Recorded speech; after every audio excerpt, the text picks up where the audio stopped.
Bonjour à tous. Aujourd'hui, on va voir ensemble une technique qui est très peu utilisée mais très puissante pour exploser vos taux de rendez-vous avec une approche assez singulière. J'ai pris exprès une cible compliquée pour vous montrer un ensemble de méthodes qui sort des sentiers battus et qui a porté ses fruits lors d'un de mes accompagnements grosses. On va extraire des écoles privées.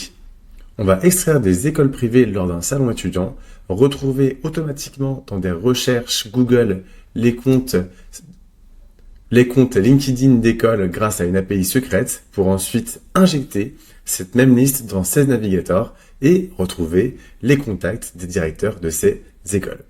Résultat, des dizaines de rendez-vous générés en moins de 2 semaines. Allez, c'est parti, je vous montre tout ça. Pour prendre un petit peu de recul sur la méthodologie qu'on va voir ensemble, je vais vous expliquer un petit peu le cas d'usage que moi j'ai pris. Donc écoutez, je suis une entreprise qui cherche à contacter des écoles privées et des BDE. Donc on va prendre Lydia pour l'exemple. Mes personas cibles vont être des directeurs associatifs et des présidents de BDE à qui je veux vendre mes solutions pour ensuite faire des partenariats avec eux. Donc mon challenge aujourd'hui pour faire ces listes, pour trouver les bonnes personnes, c'est que si je passe par ces navigateurs, si je passe par les filtres traditionnels, je vais me retrouver avec énormément de fioritures. Pour exemple, si je fais enseignement supérieur, France et directeur, je fais quelque chose de très simple ici pour l'exemple, je vais me retrouver avec plus de 3500 résultats et potentiellement des choses, en tout cas des entreprises qui sont hors scope par rapport à mes écoles. Typiquement, là je vois Manpower Group Talent Solutions, j'imagine bien que c'est pas du tout une école privée, en tout cas une école de commerce que moi j'ai envie de cibler. Deuxième, alors on pourrait bien sûr enlever au fur et à mesure toutes ces entreprises à la main, mais ça prendrait un temps énormissime et nous, c'est pas ça qu'on veut. Deuxième challenge, c'est qu'il y a parfois beaucoup d'erreurs si j'importe des listes de CSV dans ces navigateurs. Oui, en effet, pour ceux qui connaissent pas, on a la possibilité avec la version Advanced de ces navigateurs et non pas la Core, C-O-R-E, de pouvoir importer des listes CSV d'entreprises dans ces navigateurs pour ensuite matcher les comptes LinkedIn. Comment ça se passe? On va sur charger les comptes et vous avez ici la possibilité d'inclure vos CSV. En revanche, si vous avez par exemple des noms... Alors le problème avec ça, c'est que ça pourrait très bien marcher si on avait une cible B2B basique. Sauf que là, ce sont des écoles. La complexité, c'est qu'on va pouvoir... La complexité, c'est que le nom des écoles change souvent par rapport au nom du groupe. Typiquement, si je prends l'école INSEC, le groupe va s'appeler Omnes. Et ça, LinkedIn ne sera pas en capacité de le matcher. Donc encore une fois, on se retrouve sur un challenge. Si on a une liste assez conséquente avec beaucoup d'écoles, on va se retrouver avec énormément de fioritures. Donc la stratégie, bien entendu, il y en a une.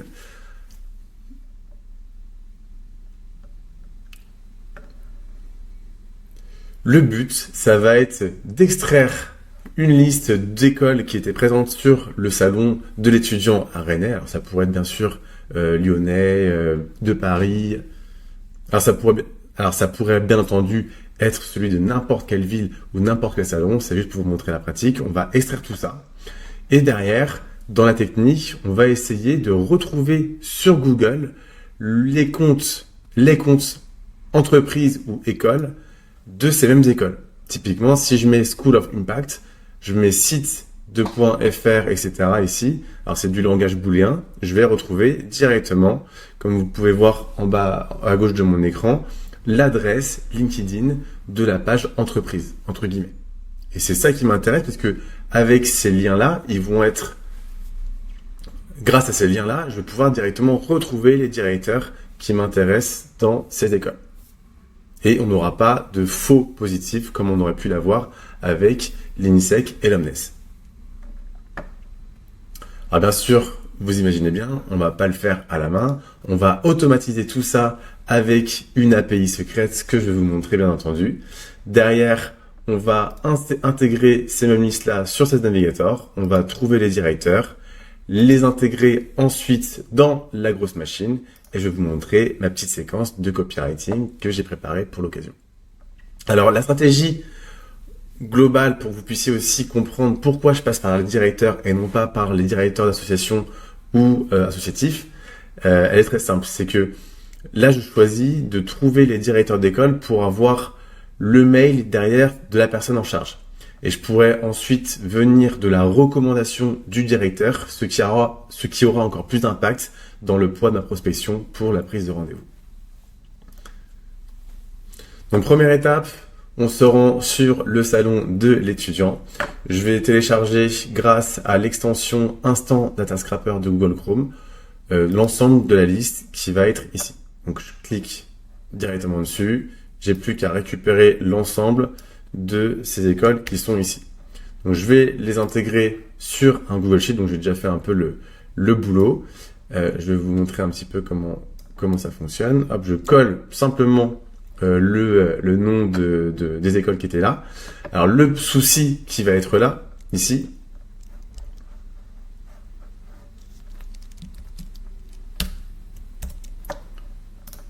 alors j'ai préparé, alors ce qu'on va faire, c'est récupérer l'ensemble de ces écoles qui étaient présentes sur la page. Donc je la copie, hop, et je la colle. Alors vous pouvez aussi bien entendu télécharger le CSV et l'importer, mais moi comme j'ai déjà fait un petit Google Sheet, je vais passer par ça. Petit problème, c'est qu'ici on va se retrouver avec des noms d'écoles à rallonge, avec derrière parfois des descriptions qui nous intéressent absolument pas. Alors là, comme on n'a pas beaucoup, vous pouvez directement l'enlever à la main comme ça. Mais si vous vous retrouvez par exemple avec des salons où il y a des centaines d'écoles différentes, si on est sur des salons européens par exemple, je vous invite à prendre la petite extension qui s'appelle GPT for Sheet and Doc.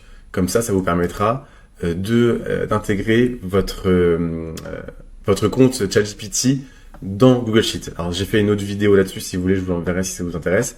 Mais toujours est-il que j'ai fait ça comme prompt, égal GPT, donne-moi uniquement le nom de l'école, de l'institut, réponds-moi uniquement par le nom de l'école, sans rien d'autre.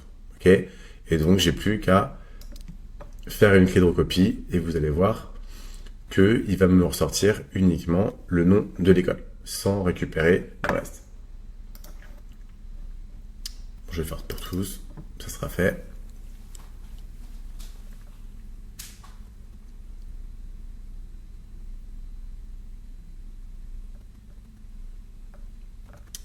Voilà, une fois que c'est fait, on pense bien à faire un copier et coller en valeur spéciale pour pas se retrouver avec la formule ChatGPT. Derrière ça, je vais pouvoir la supprimer. Deuxième chose à faire, vous avez juste à créer une colonne B avec site et derrière vous faites site.fr.linkedin.com. Vous la mettez jusqu'en bas et derrière on va faire la concaténation. Donc je fais égal concaténer. Hop. Je récupère la valeur ESSEC ici. OK. Et comme ça, je me retrouve avec ESSEC. Et comme ça, en fait, je vais me retrouver avec la recherche Google que je vais avoir. Donc, encore une fois, si je reprends au pif une recherche qui est celle-là, la suivante, là. Hop. En effet, je me retrouve bien avec linkedin.com/school/impact. Donc, j'ai bien le nom.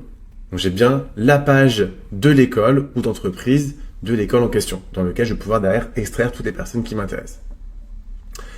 Donc là par contre la partie, on va commencer à... Alors ça si vous voulez le faire à la main, vous pouvez le faire. Mais l'intérêt c'est de vous montrer une API secrète qui va vous permettre de réaliser à la chaîne vos recherches Google et d'extraire l'information que vous avez envie d'avoir.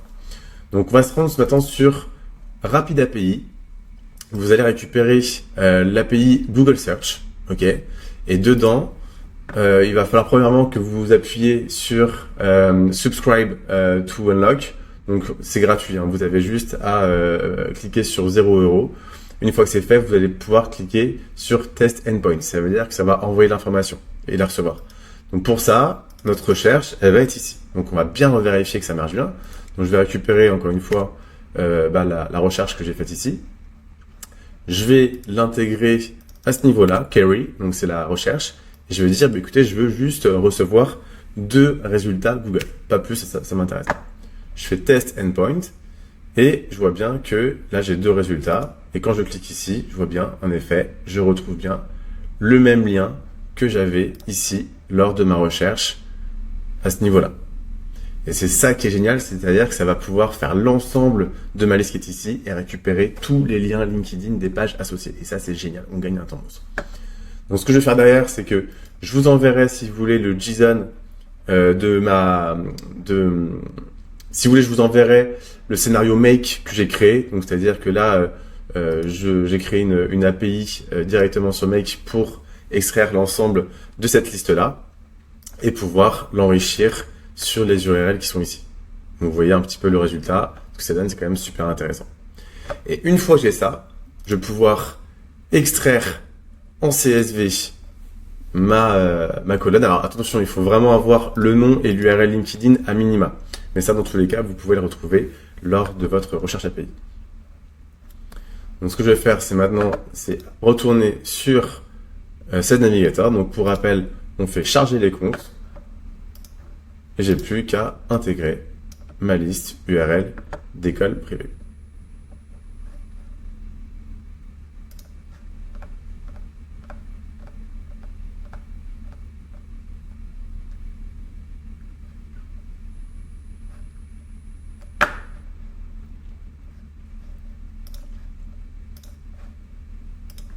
Donc pour rappel, je retourne sur charger les comptes et j'ai plus qu'à glisser mon fichier ici.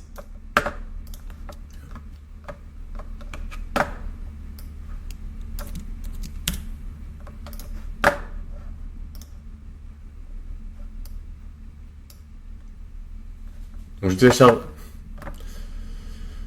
Donc une fois que c'est fait, je retourne sur Sales Navigator et j'ai plus. Alors pour rappel, je clique sur charger les comptes, je fais continuer et j'ai plus qu'à glisser mon fichier ici. Et donc bien attention, pour le nom du compte, vous mettez bien le nom de l'école, ok, et l'URL LinkedIn, vous mettez bien la colonne là. Donc ici, ça donne nom du compte, c'est le nom, et URL LinkedIn d'entreprise, on met URL. Et à partir de ça, je peux finir et ça va rechercher directement tous les comptes et les retrouver. Ok. Pour finir, alors j'ai déjà fait l'import pour que ça aille plus rapidement. Donc pour finir, j'ai plus qu'à retourner sur ma liste de prospects. Je vais sur liste de comptes, importer. Donc là, c'était école. Et derrière, associer mes filtres de prospects. Donc là, j'ai dit France. Ensuite, on a dit directeur. Alors, petite astuce, si vous voulez avoir des substituts de mots-clés, l'outil assez connu pour ça s'appelle Parsinator. Vous cliquez sur directeur, adjoint, DG président principal, voilà.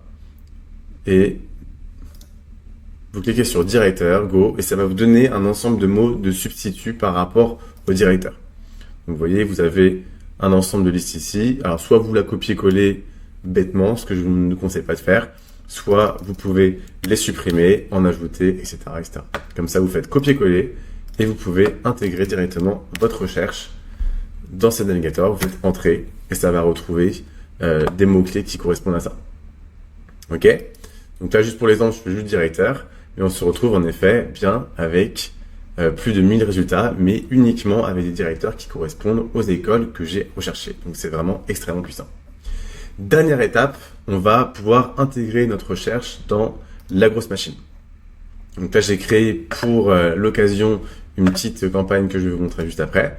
Première étape, avant ça, on va pouvoir importer des leads. Donc ce qu'on va faire, c'est que je vais au préalable enregistrer, je vais pouvoir prendre, copier-coller ma recherche qui est ici. Et derrière, je vais pouvoir faire un import depuis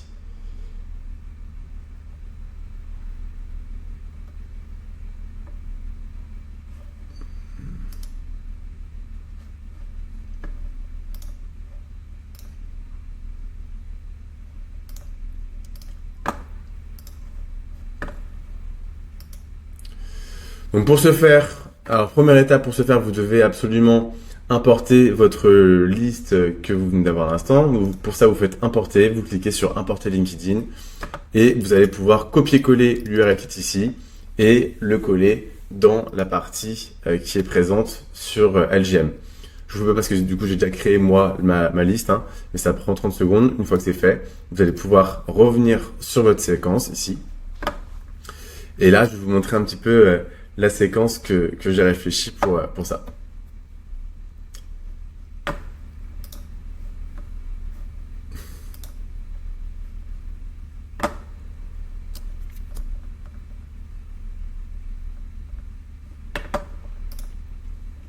Et donc là, je vais vous montrer la séquence que j'ai créée pour l'occasion. Donc pour l'audience, pareil, hein, vous sélectionnez directement l'audience directeur que vous avez pu créer. Et donc ce qui va se passer ici, donc dès qu'une personne va passer, donc ce qui va se passer ici, c'est que chaque prospect, chaque directeur va rentrer dans ce circuit ici présent. Donc ce qui va se passer, c'est que on va visiter son profil, on va l'ajouter en relation. Si au bout de 4 jours, il m'a pas accepté, je vais rechercher automatiquement enrichir l'email grâce à la grosse machine. Et dans le cas échéant, si la personne m'a accepté, je vais lui envoyer une séquence de messages. Alors on va commencer par celle de LinkedIn. J'ai fait un petit hack qui fonctionne plutôt bien, surtout en termes de taux de réponse. On va essayer d'humaniser au maximum et de rendre réaliste une interaction potentielle qu'on aurait pu avoir si on n'avait pas automatisé ça. Donc moi, ce que je fais en général, c'est je fais bonjour monsieur ou madame, nom de famille. Juste ça, hein, virgule. Directement après, je mets pas du tout d'attente, hein, j'envoie directement après un message vocal. Donc là, pour le coup, j'ai fait ça. J'ai vu que votre école était présente lors du salon de l'étudiant de cette année à Rennes. Vous serez bien présent à la prochaine date prévue en janvier prochain. Donc voilà, juste une simple question, quelque chose qui dure 10 secondes. La personne ne va pas se dire « Oh, tiens, encore un pavé, là, ça va me saouler. » Juste 10 secondes. En général, ça clique et ça écoute. Donc là, je lui demande simplement, là, j'ai vu que vous étiez sur le salon en 2024. Est-ce que vous serez présent lors de la prochaine édition? Et juste derrière, après, je lui envoie un dernier message. Je dis, est-ce bien le cas? Donc j'envoie bonjour monsieur, madame, virgule. J'envoie mon court message vocal avec une question et je renchéris avec est-ce bien le cas? Comme ça, on humanise à fond l'interaction. Et derrière, si la personne m'a pas répondu au bout de quelques jours, je vais juste l'envoyer monsieur, madame, nom de famille avec un point d'interrogation. En général, ce message-là, il fait mouche. Il y a un taux de réponse qui est assez hallucinant. Et si j'ai pas réussi à avoir son email pro, je vais directement aller ici. Bonjour monsieur, madame. Je double d'un email la conversation LinkedIn. Je me permets de vous relancer car je souhaiterais rencontrer le responsable associatif de votre école. Sera-t-il présent lors du salon d'étudiants en janvier prochain à Rennes? Ou alors est-ce que vous pouvez me passer ses coordonnées? Encore une fois, ma stratégie, c'est uniquement d'avoir les coordonnées du directeur associatif provenant du directeur pour ensuite dire bonjour, je viens de la part du directeur et après je délivre mon message. Et en général, le taux de retour, il est énormissime. Puisque la recommandation vient de la hiérarchie. Derrière, si ça fonctionne pas, je vais juste mettre en objet salon d'étudiants Rennes. Bonjour monsieur, madame, pareil. Je me permets de venir à vous car j'ai vu sur l'article donc, qui était celui-là, avec l'ensemble des écoles, que vous étiez présent au salon d'étudiants rennais. Est-ce bien le cas? Là, mon but, c'est uniquement d'avoir un oui, non, pourquoi, etc. Le but, c'est vraiment, encore une fois, de créer de la relation et non pas de vendre du rendez-vous maintenant, parce qu'on s'en fiche, dans le but d'avoir derrière le pied dans la porte, donc là, le biais psychologique du pied dans la porte, pour derrière faire ma demande. Et en général, le taux de réponse et le taux d'acceptation, il est bien plus élevé que si vous aviez demandé dès le début. Donc, après 5 jours, je vais en mettre un peu plus quand même. Je fais bonjour encore une fois. Je me permets de vous relancer car je souhaiterais rencontrer le responsable associatif de votre école. Est-ce qu'il sera présent lors du prochain rendez-vous? Ou alors, encore une fois, est-ce que vous auriez la gentillesse de me partager le contact? Alors, cette phrase, elle est très importante. Auriez-vous la gentillesse? Elle marche très bien parce que psychologiquement, Si je réponds non, ça veut dire que je suis pas gentil. En général, si on est normalement constitué, on aime bien être gentil, en tout cas auprès des gens. Et donc, cette phrase-là fait assez mouche, en général, pour avoir juste un contact, un nom, un prénom, etc. Et j'ai juste rajouté derrière un screenshot du salon de l'étudiant pour asseoir encore une fois le fait, pour donner un peu plus de visuel et de faire vivre un petit peu mon email. Et derrière, petit hack, encore une fois, si vous voyez ici, je n'attends. Alors petit hack, encore une fois, petite astuce. Ici, vous voyez, encore une fois, je n'ai pas mis de latence, je n'ai pas mis de délai. Pourquoi? Parce que je vais lui envoyer directement après un PS. Donc PS, ça va venir directement après le premier mail que j'ai envoyé, et ça paraît encore une fois beaucoup plus humain. J'ai essayé de vous joindre via le standard, via le numéro de téléphone.